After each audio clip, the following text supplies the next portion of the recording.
బాబాయ్.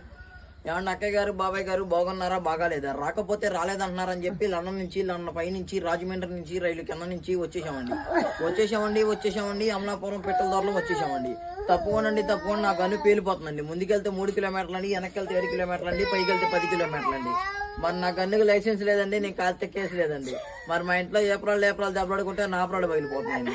మరి మా ఇంట్లో ఏంకులు దెబ్బలాడుకుంటే ఇటుకురాళ్ళు పగిలిపోతున్నాయండి. మరి మా ఇంట్లో మొగుడు పిల్లలు దెబ్బలాడుకుంటే వాన వచ్చి వరదొచ్చి ఆ వరదలో పడి జనం అంతా కొట్టుకుపోతుంటే మీరు ఇచ్చే 100-200 నోట్లని పడవలు చేసి వాళ్ళని ఒడ్డు చేస్తామండి. మరి మీరు 100-200 ఇస్తే పోతా కాకినాడ వెళ్ళి కాఫీ తాగి మీ పేరు అక్షరాలు లేకుండా ఆంధ్ర పేపర్లు వేపిస్తామండి. మొన్న మా ఇంట్లో పెళ్లి జరిగిందండి. మరి పెళ్లి భోజనాలు పెట్టామండి. వంకాయ తిండి వంగిపోతున్నారండి, బీరకాయ తిండి బీసుకుపోతున్నారండి, చిక్కుడుకాయ తిండి చిక్కుపోతున్నారండి, గోంగూర తిండి గోక్కుంటారండి, మటన్ తింటే మటైపోతున్నారు, పొట్ట తింటే పొట్ట వచ్చేస్తుందని చెప్పేసి లడాయిసారి బలాయి పప్పు ఏండ్రు కృష్ణాలేసి పెట్టామండి. తిన్నాక ఇద్దరు బాగానే ఉన్నారు కానీ 3 మాత్రం మంచం ఎక్కారండి. మరి